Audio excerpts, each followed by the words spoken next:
各位朋友，大家好，我是小蔬果。今天咱们来聊聊牛奶，这个我们每天都可能在喝的饮品。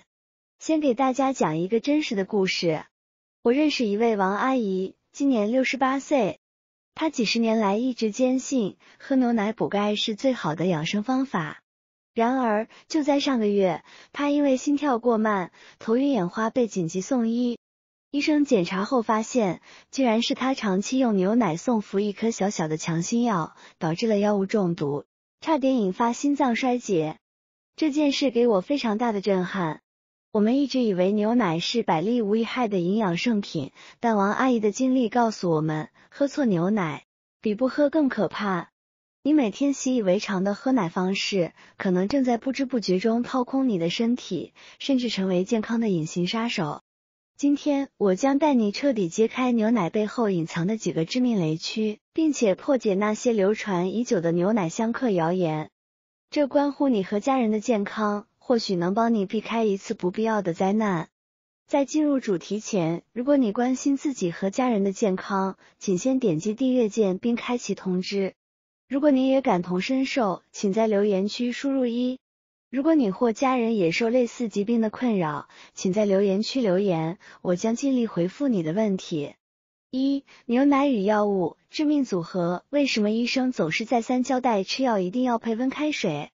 绝对不是因为医生小气，而是因为有些药物一旦遇上牛奶，就会立刻从解药变成毒药。尤其是下面这3类药，可以说是牛奶的生死冤家。抗酸药胃药，很多有胃病的朋友喜欢在胃不舒服的时候喝杯温牛奶，感觉能中和胃酸，舒服一点。但如果你正在服用含有枸橼酸嘧啉这类成分的胃药，再同时喝牛奶，那简直就是在给自己的肾脏上刑。医学上有一个名词叫乳碱综合症。简单来说，牛奶里的钙和这类胃药的碱性成分结合，会让你的血液在短时间内变得太碱。血液一变碱，多余的钙就会像水沟一样，在你的肾脏里沉淀下来。长期下来，不仅会造成高血钙症、头痛、恶心，严重的话会导致肾功能损伤，甚至是不可逆的肾衰竭。所以，正在吃胃药的朋友，千万不要自作主张用牛奶来养胃，这是非常危险的行为。抗菌药、消炎药，我们俗称的消炎药，比如感冒发炎时常用的喹诺酮类抗生素如左氧氟沙星等，很多人觉得吃药伤胃，喝杯牛奶能保护胃黏膜。这个想法大错特错。牛奶里的钙离子会像一副精准的手铐，在肠道里和药物分子紧紧地靠在一起，形成一种叫做螯合物的东西。这种东西非常稳定，根本无法被我们的肠道吸收。结果就是你花钱买来的药，根本没进入你的血液去对抗病菌，而是直接穿肠而过，原封不动地排出体外了。药效等于0，并没治好，还耽误了最佳的治疗时机。特定强心药，比如的高锌，这是心脏有问题的朋友可能会用到的药。它对于维持正常心跳至关重要，但这类药物有一个特点，它的有效剂量和中毒剂量非常接近，可以说是一线之隔。而牛奶里的钙恰恰是增强的高锌药效的催化剂。如果你在服用强心药期间大量喝牛奶，牛奶中的钙会瞬间放大地高锌的毒性，造成药物在体内蓄积，轻则心律不整，看东西发黄，重则可能直接引发严重的心脏传导阻滞，甚至是心衰。所以，王阿姨的例子是最惨痛的教训。这已经不是药效打折的问题了，这是在拿生命开玩笑。牛奶与营养补充剂，黄金搭档的误区，我们总喜欢强联手，觉得2种好东西一起吃，效果肯定加倍。但说实话，在营养学里，有时候1+1不等于2，甚至可能等于0。下面这2种黄金搭档，可能正在让你的钱白白打水漂。补铁剂加牛奶，很多女性朋友有贫血的问题，会特别注意补铁，比如吃一些补铁的保健品。同时，为了预防骨质疏松，每天也坚持喝牛奶，想着一边补血，一边补钙，简直是完美的双重保险。但真相是，这2种东西是死对头，原理很简单，在我们的肠道里，钙和铁需要通过同一个吸收通道才能进入身体。你可以想象成一个旋转门，一次只能过一个人。而钙离子和铁离子比起来，钙是个大块头，非常霸道，会抢先挤过这个旋转门。结果就是大量的钙被吸收了，而你花大钱买来的铁剂，只能眼睁睁的在门外排队，最后几乎没被吸收，就跟着粪便排出去了。你花的钱，你吃的苦，全都白费了。所以，聪明的做法是把它们分开。比如你可以在早上喝牛奶，到了晚上睡前再吃补铁剂，或者两者之间至少间隔2至3个小时，给身体足够的时间，把旋转门清空，这样才能确保2种营养都被好好吸收。2. 钙片加牛奶，这个误区就更普遍了。很多人特别是中老年人，骨质疏松的风险高，医生也建议要补钙。于是就想，我喝一杯牛奶，再马上吞1颗钙片，这样补钙的效果岂不是火力全开？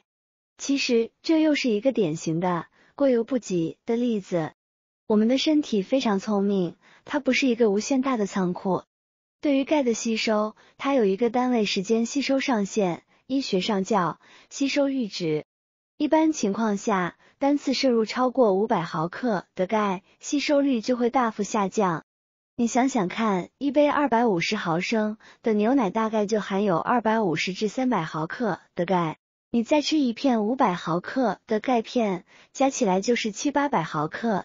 你的身体根本来不及吸收这么多，多出来的部分不但白白浪费掉，还会增加肾脏代谢的负担，长期下来，甚至有增加肾结石风险的可能。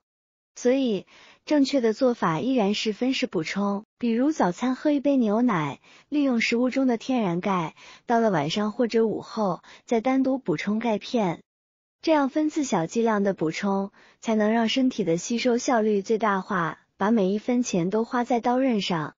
3. 牛奶相克谣言大揭秘。讲完了上面这些真正需要我们警惕的科学禁忌，接下来我们要花一点时间来处理一下那些在烂群主在长辈口中流传了几十年的食物相克大谣言，特别是关于牛奶的版本多到数不清。今天我将一次性把这些谣言澄清。1. 牛奶不能和任何酸的水果一起吃，比如橘子、奇异果、凤梨等等。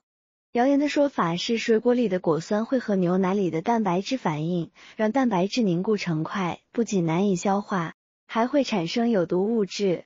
听起来是不是很科学？但我要告诉你，这完全是胡说八道。我们来想一个最基本的问题，我们的胃里有什么？有胃酸。胃酸的酸度比你吃的任何水果的果酸都要强得多， pH 值在1月5日至3月5日之间，而橘子的 pH 值大概在3至4。牛奶只要一进到你的胃里，不管你有没有吃水果，它都会在强大的胃酸作用下立刻凝固成块。这根本不是什么坏事，反而是我们消化蛋白质的第一步，是完全正常的生理过程。蛋白质凝固不等于不好消化，更不等于有毒。2. 牛奶不能和豆浆一起喝，这个谣言也有市场，说豆浆里的什么物质会破坏牛奶的营养，两者一起喝，营养价值都白费了。这更是无稽之谈。从营养学的角度看，牛奶和豆浆简直是天作之合。牛奶的优势是钙含量高，而豆浆的优势是富含膳食纤维、大豆异黄酮和植物固醇，对心血管健康有好处。蛋白质方面，两者虽然都是优质蛋白，但氨基酸的组成不一样。牛奶的蛋氨酸含量高，而豆浆的赖氨酸含量高，两者一起喝，正好可以实现氨基酸互补，让蛋白质的利用效率变得更高。那为什么有人一起喝会觉得胀气呢？原因很简单，牛奶本身就可能因为乳糖不耐引起胀气，而豆浆因为含有一些低聚糖，也属于容易产气的食物。你把两种容易产气的饮料大量的一起喝下去，肠胃负担自然会加重，当然会觉得不舒服。这跟相克没有半毛钱关系。你分开喝，喝多了也一样会胀气。今天我们花了很长的时间深入的聊了聊喝牛奶这件事，我希望大家能明白一个核心观念，牛奶绝对是上天赐予我们的好东西，但再好的东西也需要我们用科学、用智慧去正确的使用它。喝对了，它是强健骨骼、补充营养的补药；喝错了，它就可能变成增加身体负担，甚至诱发疾病的毒药。希望今天的分享对您和您的家人有真正的帮助。如果觉得有用，请不要吝啬你的点赞和分享，把它转给你所关心的每一位亲朋好友。让我们一起破除谣言，拥抱健康。也别忘了订阅我的频道，并且开启小铃铛，这样就不会错过每一期重要的健康知识了。祝福各位朋友身体健康，平安喜乐。我是小蔬果，我们下期再见。